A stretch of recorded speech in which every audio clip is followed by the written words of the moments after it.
Blog Talk Radio. Good morning, everyone. This is Laurie Smith on Blog Talk Radio. It is 6 o'clock here in the morning, Thursday morning, May the 5th. I'm glad to be here. This is One Child Abuse Survivor to Another. We're on for 30 minutes. It's a live internet streaming radio podcast from blogtalkradio.com. Chat room is open, and I popped the link in there to what we were talking about for the last couple of weeks. And, I'm just glad to be able to do these shows. Thanks, everybody, for tuning in. I appreciate it. I'm not a professional counselor or therapist or anything like that. I'm just a private citizen paying to do my shows and just to be one more voice speaking out. So you have to listen at your own discretion to all of my shows. I'm talking about abuse, and abuse is sensitive. It's a sensitive subject, and a lot of people might find it uncomfortable. So you have to know what's good for you to listen to. So if you feel like, my show or any show like this would bother you, you have to turn it off. It is your discretion to listen, right? And young people under the age of 18, you have to have permission to listen to my show because I have a lot of adult content on my shows. And even though it's all about stopping child abuse and child abuse issues and survivor issues, there's a lot of mature material on my shows. So young people under the age of 18, you need to have someone listen to the show with you who's an adult who can help you decide whether you should be listening age appropriately, right? Because I don't know how young the people are who are listening to my show, right? So it's very important. And, we'll get right into this. We've been talking about this for a couple weeks now. This is looking at Robert Burney's webpage is called Joy to You and Me on healing.about.com. And it's some good information. Some of the stuff obviously not all of it. We don't relate to all of it. I'm sure, I don't relate to everything I see out there regarding adult survivor issues, but some of it I do relate to, and I can really, it does help me to kind of read through it and check it out. Robert Burney, he's written a whole bunch of stuff here on some web pages. It's his website on healing.about.com, and that's they're called Joy to You and Me, and we're looking at a particular section called Learning to Love Ourselves. And Robert Burney. He is a codependency therapist, spiritual teacher, and an author. He's written a book called Codependence, The Dance of Wounded Souls, which I haven't read. I'd like to get a hold of a copy of it, and so I plan on doing that. He's written some good stuff here, and I hope everybody will go check this out. I like some of the things he's had to say. Pretty, I don't know. To me, they made sense, and so we left off talking about the three things that that we have to kind of take a look at when we're looking at learning to love ourselves, and that's detachment, inner child healing, and grieving. Because he said that we have this internal voice, this internal critical parent voice, right? That's what he's talking about here on a lot of his web pages. And this internal voice is always telling us stuff like, well, you always screw up, or you will never be a success, and things like this. It might, right? For some people, I know this is what happens to me because I definitely have a critical inner parent voice that actually, that I've heard throughout my lifetime. And I think, a lot of times I hear my mother's voice because she was the one that was always cursing me. So, I kind of, associate that with my mother's voice, and it kind of comes into my head. These different things that will pop into my head. Oh, I'm no good, or I'm just a loser, or you'll never be able to make it. I'm a slut, I'm a whore, right? All this stuff that my mother used to tell me. And none of it was true. Like, not one thing of it was true, you know what I mean? So it's like, okay, so we have to learn how to deal with this stuff. And this is kind of what he's talking about here on this page. He says, so the first boundary that we need to start setting internally is that with the wounded, dysfunctional, programmed part of our mind, our own mind, he says, we need to start saying no to the inner voices that are shaming and judgmental. And so we got, that's the thing. Now when I hear those inner critical messages coming through, especially if I've made a mistake or done something that I feel like, that I'm kind of judging, that I've done, that I think, oh man, I shouldn't have done that, or I could have done better, or things like this. That's when those voices will start to pop in there from the old days, listening to my mother berate me and stuff, and especially my mother. My dad did some of that, but not mostly my mom. And I've learned actually to put them where they belong, which is in the past, and say, you know what, that doesn't affect me now. It was all lies, and I don't have to listen to that voice anymore. So it has actually helped me to do that, and actually put it where it belongs, which is in the past, and none of that stuff was true anyway. So I've decided not to listen to it, So I don't hear that as much, and I think it's because I don't allow myself to come down on myself so hard when I do make a mistake. That's what I was talking about yesterday. We all make mistakes, right? But we all need to, we need to learn from our mistakes. I've always had a bit of a problem with that because, I've always been kind of a rebellious person, and I think being rebellious was just part of my. It was just how I grew up, because our family was rebellious. My parents were rebellious. They taught us to be rebellious, and then so all the siblings were rebellious. I should say all of them, and so I, so I'm this the last of 7 children, and we all were rebellious, and that's because our parents were rebellious, and so they taught us how to behave like that, and then we had to pay the price for it. You know what I mean? And throughout our lives, right? Because as adults, we never really, none of my siblings have ever really learned how to deal with anything, and most of my siblings are gone now. There's only 2 of us, two left besides myself, so there's 3 total left out of 7. So, the ones that are still here, we're still working on this. I know myself, I'm the only one on my healing journey. The rest of my family's all sitting around in the same old dysfunction and the same old codependency and bad programming and belief system, right? And so, I don't know what they're doing, but I know what I'm doing.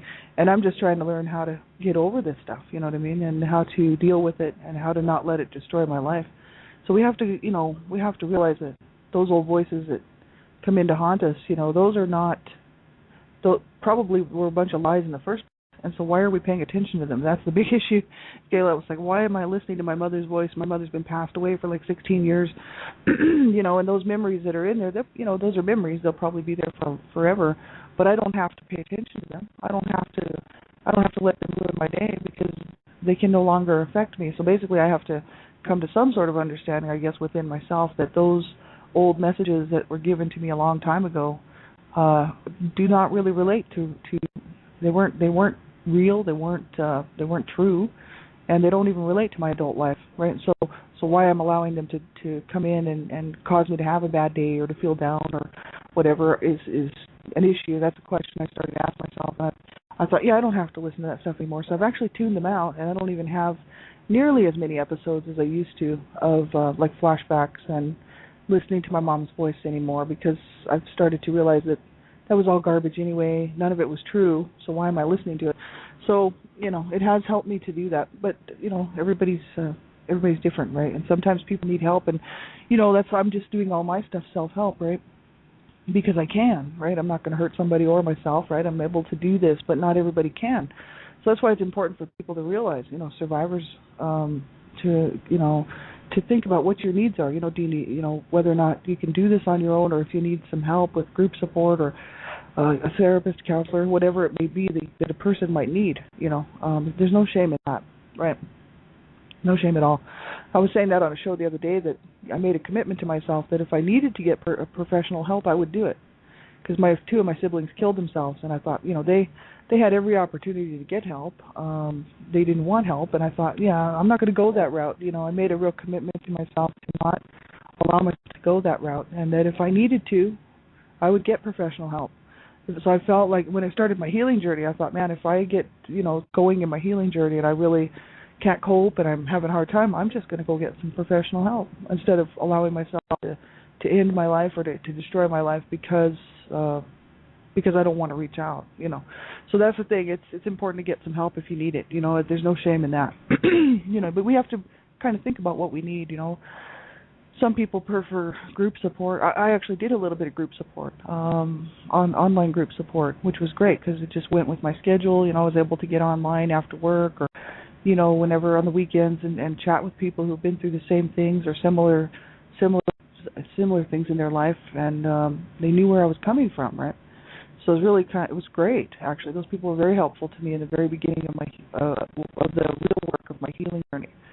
And so, I like that, but not everybody would. And so that's why you have to think about what's good for you, because we're all different, right? We all need different things. So he says here, these messages that come in, like you always screw up or you will never be a success, right? They're lies, he says. We don't always screw up. We may never be a success according to our parents' or society's dysfunctional definition of success. It's because our heart and soul do not resonate with those definitions, so that kind of success would be a betrayal of ourselves. And we need to consciously change our definitions so that we can stop judging ourselves against someone else's screwed up value system. So that's very true, and that's what I went on to talk about yesterday. As far as the world's view of whether they would think I was successful or not, doesn't really matter to me. I really don't care, because I don't judge my success based on what the world thinks is successful. So that's why I don't have an issue with that. But I know that a lot of people do. And so, it's hard. Sometimes, little fleeting moments will come in where, you know, that sort of thought will come in. I guess, by now I should have a house, or I should have a car, or what I mean, these type of things based on what I see, in society. But I don't let it stick around too long. I usually kick it right out because I'm like, you know what? I don't have to base my success on the world's success. I mean, my successes are based on what I feel is successful and what I've been able to manage to do, which is stay alive. And I think that's the biggest success of all. Is to survive. Everybody's a survivor. I mean, everybody has problems. Everybody's got issues that come up in their life. But when you've been abused as a child, it's just that much harder. And so that's why I do these shows. You know what I mean? Because I know it's like, you have to. I mean, I celebrate the fact that I'm still living. You know what I mean? It's like, right on. That's success to me. So, we have to base our success based on what we feel is successful in our life, not what somebody else is doing down the street who just bought a yacht or whatever. I mean, who cares? You know what I mean? That's their business, right? Like, that's not my business. And so, to become, I don't know, a person can become very unhappy if you do that. You know what I mean? And I know myself, like, did I ever do that in the past? Not really, because I grew up kind of poor. So, I realized that, hey, I don't need those things, If they come my way, that's great. But that's not what makes me happy. What makes me happy is what's going on inside of me and what's going on around me and my friends, you know what I mean? So it's the simpler things in life that make me happy. I don't really need to try to gain material things or wealth, And book information and knowledge is something that I really like. And so I'm really right into books and, of course, spirituality and I read the Bible, like, especially for the last 4 years. Before 4 years ago, I wouldn't have touched it. I mean, I just wouldn't have even bothered to look at it. But now I'm right into it because I love it. But, it's whatever we can find in our life that makes us happy. Some people like music. Some people like, sports. Some people enjoy, getting involved in the arts, and painting and drawing and whatever you like to do. I mean, I base my successes on these types of things instead of what the world's view of successful is, because that's always a disappointment, right? They're always disappointed too, because they always fighting to have the best house. So as soon as they get a house that's really super nice, they love it. The guy next door gets a better house, then they have to go get a better house. So they can never ever be at peace. They can never ever settle down because they always have to have a better car or the better house, or it keeps them on the run all the time, chasing after something that is just completely unsatisfying and unfulfilling. You know what I mean? You got to find peace with yourself and base your successes based on how you feel, how your life is, not based on somebody else's, right? I think that's what he's saying, and I agree with it completely. So he says we learn to relate to ourselves in all the parts of ourselves, emotion, sexuality, etc., and life from a critical place of believing that something was wrong with us and in fear that we would be punished if we didn't do life right.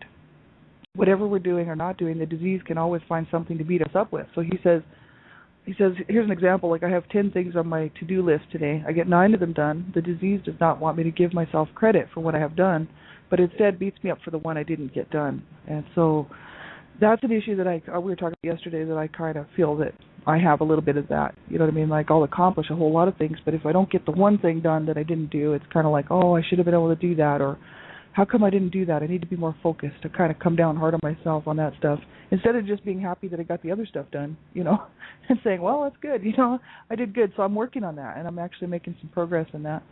And he says, whenever life gets too good, we get uncomfortable, and the disease jumps right in with fear and shame messages, and the critical parent voice keeps us from relaxing and enjoying life and from loving ourselves. So this is what he's talking about, and that's where we left off yesterday.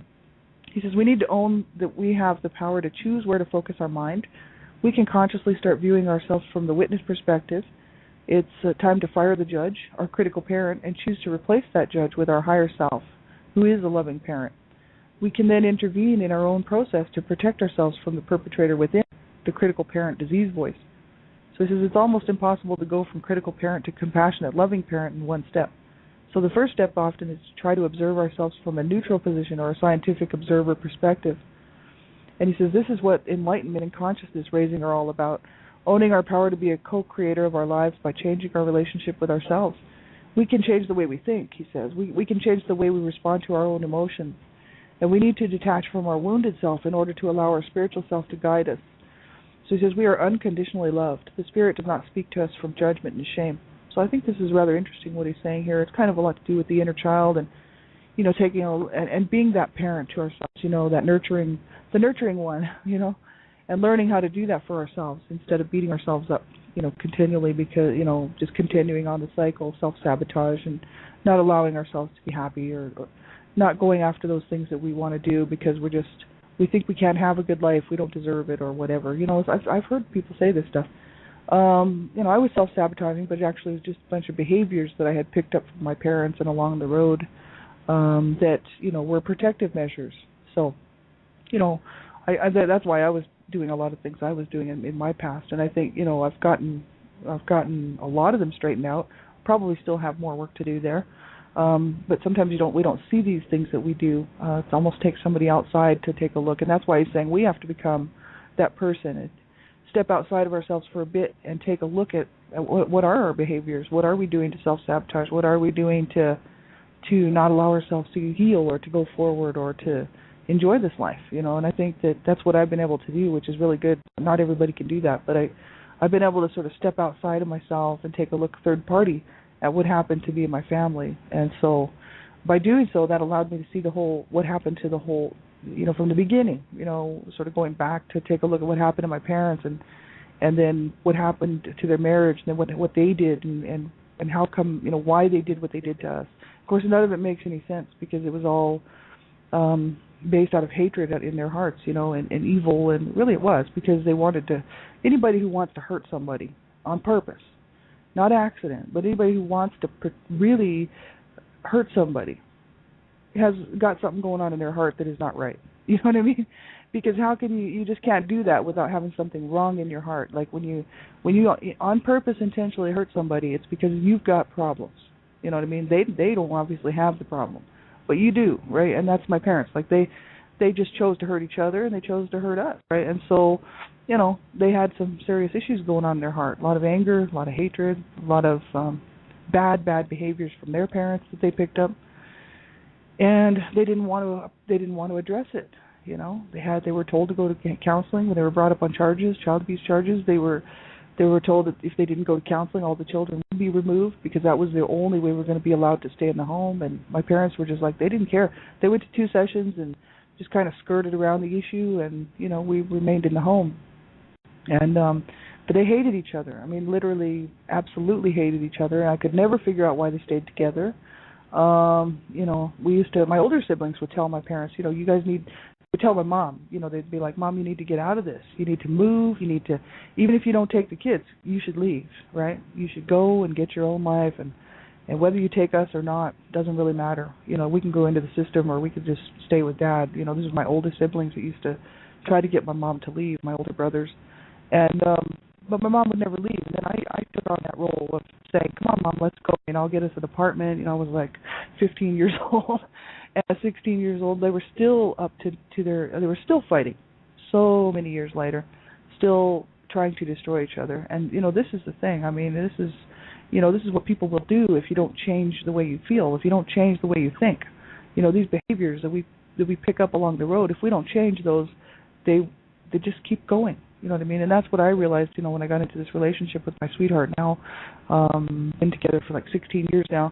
And when we first got together, my behavior was pretty much just like my mother's. And I was just in my 30s, early 30s, just turning 30 actually. And when we met, and I was doing a lot of the same stuff my mother was doing to my dad, which was when she didn't like something or she was upset or unhappy or felt that she had been done wrong, she would become vicious and she would throw things around and bust things and scream at the top of her lungs and curse, smash, and that was just the way she dealt with things. And so of course that's what I took on, and that's how I behaved in the first part of our relationship, especially the first year.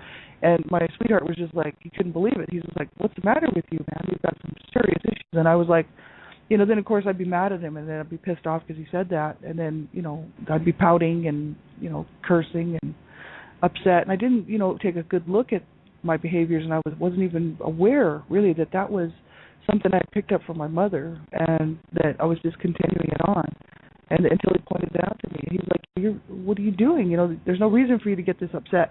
And I was like, well, I had to stop and think, and I was like, yeah, this is what my mother would do. And I was like, wow, I guess that's totally bad behavior. You know what I mean? But that's just the way I grew up. So I really was just carrying that on.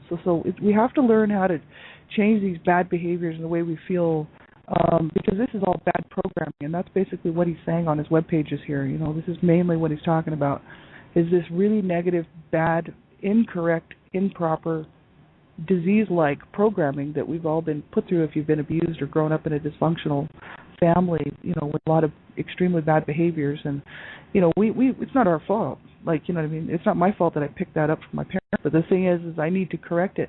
And so that's what I'm doing, right? I'm just working through correcting all the bad stuff that I can find, that I notice that I'm doing.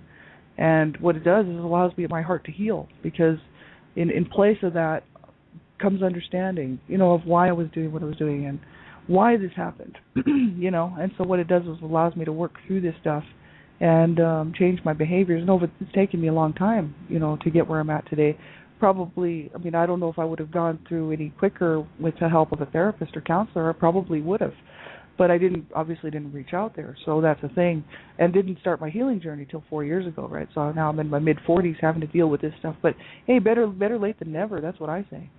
So we can learn how to change this stuff. So see, that's why I can't really hang around with my family, because they cause me to go back into that way of thinking as soon as I'm around them, right? Because they're still doing that. They're still dysfunctional. They're still behaving in those ways. They haven't changed at all. And so for me to go back into that, what it does is it causes me to go right back into where I was before, which is because they don't handle anything properly. And so when they're talking to you, if they get upset and they start cursing and yelling and all of a sudden they're attacking you verbally, emotionally, psychologically. I mean, nobody in my family's beating anybody up anymore, right? But it's a whole, you know, verbal attack and emotional attack, right? And it just pushes me right back to where I was as a child, you know what I mean? And as a teenager, then and because I'm an adult now and I have this power behind me, I become very volatile and angry. And I'm like, don't be doing this to me, you know what I mean? And so we can't even be in the same room together, really. It's impossible. It's absolutely impossible. This is the way it was when I was growing up. It was impossible for us to be in the same room together, because we would abuse each other. There would be, if my family members were sitting in the same room, somebody would get hurt. Guaranteed. That's the way it was. That's the way we grew up. That's the way every single person in my family was like that. So, you know, I mean, just ridiculous, absolutely sick and twisted. And the thing is why people would choose to bring up their children like that and pass these behaviors on, I don't know, but sadly enough they do, and that's why we have child abuse here today. And it's ridiculous. And so, you know, I mean, my family, the few members that are left, are still don't know how to behave properly and how to treat each other right. They still don't. And these people are older than me. I'm the youngest, right? I'm the youngest at the age of 45. So, you know, like I'm healing. I'm working through my healing journey. So I can't even hang around with them anymore. You know what I mean? Because I can't go back to that the place that they puts me right back into that anger, that hatred, that inability to control my actions, my words. Pretty soon I'm mad, and that's all there is to it, and everybody, you know, has to kind of like either leave the room or get out of my face or leave the house, because I refuse to put up with that anymore. You know what I mean? Like, I will not allow people to mistreat me, right? I've put my foot down, never again. You know what I mean? Like, I spent years allowing people, well, it wasn't my fault as a child, right, being abused, but and then as a teenager, still being abused, right? And then as in the 20, 30-year-old, my mother's still psychologically, emotionally abusing me. She couldn't beat me up anymore after the age after I got older and turned 18 and could have just left, right? She started to treat me right, because she was like, oh, I guess I better treat her a little bit better because I want her to stick around and save me, which is what I did, right, for many years, and, you know, and help her out. So she basically just used me, right? So there you go. But my dad, you know, same thing. I mean, what's he going to do? He's like 90 years old. But the thing is, he's still psychologically, emotionally abusive, right? So, I mean, I can't, you know, I don't allow people to abuse me anymore, so I can't hang around with my family, right? Because they're still abusive people. Like, why would I want to hang around with somebody who's just going to abuse me? That's stupid.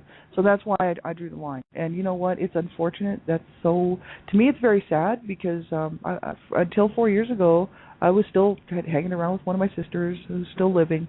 And one of my brothers, prior to about 6 years ago, I'd see him about twice a year or whatever. But now I don't see any of them because I've cut them off. And does it hurt? Absolutely it does. but I cannot allow them to mistreat me anymore. They will not treat me with respect. My dad held a knife out at me, not too long ago, about a year ago, in my own place, in my own apartment. I'm letting him stay with me out of the goodness of my heart. Never should have, after what he did to my mother and he did to us. But of course, I'm trying to be nice and trying to be helpful. And the man has not changed. He's not changed at all, and I have. So, that's the issue. Like, sometimes people are so toxic, you can't, what are we going to do? We can't have them around us. You know what I mean? We have to be very careful what we're doing, and you have to, I would not recommend people drop their family. I mean, I had to do it for my own peace of mind and my own sanity, right? But I wouldn't recommend that, no. But it's just the fact that my family will not change. They will not learn to... they're not on their healing journey. You know what I mean? They have no intentions. They think their behavior is fine. As a matter of fact, they think it's okay that my dad raped my mother. They've actually told me that. Like, I told them, I said, you know yourself. You were there. You were in the house. You know that dad raped mom over and over and over again. And the brothers would try to save her, and they'd get beaten up. You know this. I'd be talking to some of my siblings, and they'd be like, well, so? I'd be like, and that they were brought up on charges and that mom beat the crap out of me on a regular basis. They'd be like, well, you were a bad kid. You deserved it. Why should I hang around with these people? You know what I mean? Like, what would be the purpose of allowing people to continually drag me down where they are? You know what I mean? So I had to let them go. And so there you go. But it's unfortunate. It's just the way it goes. And it's sad, really. But you know what? Whose loss it is? Theirs. Right? Because I'm a good person. I don't intentionally hurt people. And when I do hurt somebody, I always apologize. You know what I mean? If somebody comes to me and says, look, you hurt my feelings, I'm like, I'm so sorry. You know what I mean? Because I'm willing to take responsibility for my actions. And I'm willing to be a responsible person on the planet. But they are not. And they will not take responsibility for their actions. They never have. They never will. My dad will go to his grave thinking he was the most wonderful man in the world. Even though he knows he did wrong. He tells people sometimes, oh, I did wrong by my family. I hurt my wife. I hurt my children.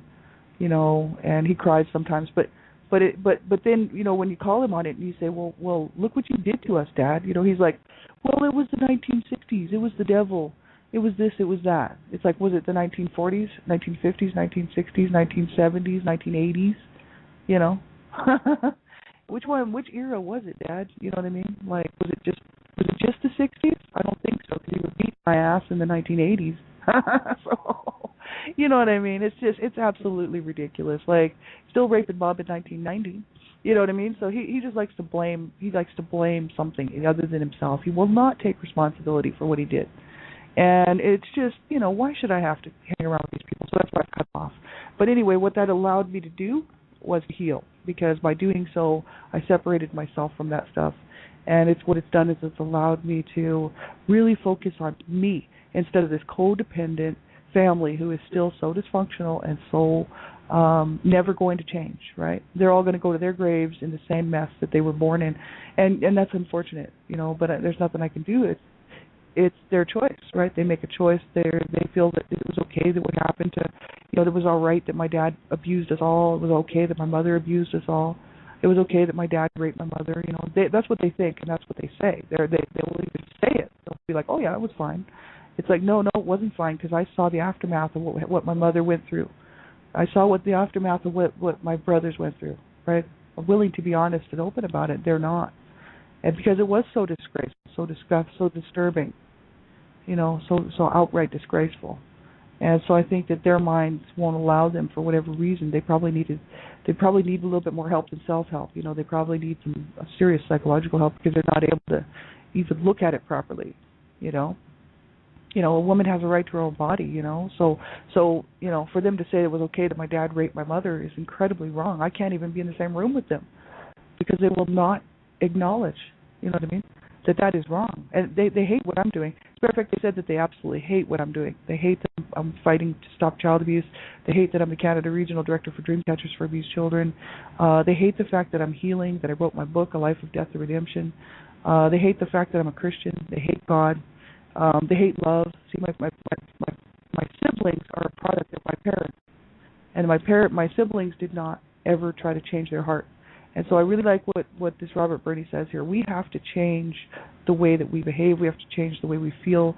We have to change the way we think if we're going to ever change these bad behaviors and allow ourselves to heal and to move forward.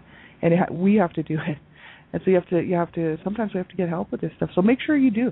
Don't allow yourself to suffer on in this, and you make sure you just reach out. And if there's nobody around because they're all working or they're busy or whatever, or you don't have any friends to talk to, you call a crisis line, but you call somebody. You stick around with us, right? Because that's the only way you're going to ever see any better days is to hang in there, right? We got to go through some of the really bad ones to get to some really good ones. And since we've already, most of the people who've been abused, survivors and stuff, will say, well, we've already been through the worst of it. And you know what? That's so true. This is the aftermath. We can do it. And, we can learn how to deal with this stuff. And we can get help, right? Whatever way it is, And so you make sure you stick around long enough to see some of these good days, because I'm telling you, I'm so glad I made the right decision. And, can sit here today, 4 years later, saying, right on, man, this is awesome, because I'm going to heal. I'm going to move forward in my life. I'm going to have a good life. And it's all because I realized that it was up to me. I'm really happy that I did 4 years ago.